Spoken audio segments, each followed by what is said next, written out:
Please, hayaan mo akong protektahan ka. For now, kailangan mo munang magtago. What? Sa tingin mo pa rin ba ako yung killer? No, I didn't mean that. Anak, listen to me. Kung si Lilith ang main suspect ngayon, it doesn't mean that it will stop there. You know what the situation was like before the crime. Andun ka.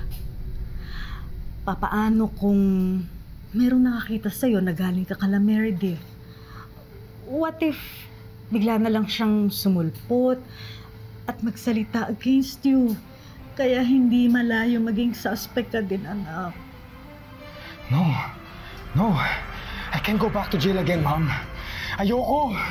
Kaya nga gusto ko magtago ka muna dahil hindi ko hahayaang makulong ka. I assure you that. Mom, I don't deserve to go to jail. And not because of this. It's a horrible place, Mom. Please believe me, Mom. Nagsasabi ako ng totoo. I can't go back to jail again. I know. And I believe you. Kaya nga kailangan natin gawin to. Kailangan mo magtago. This is for our own safety.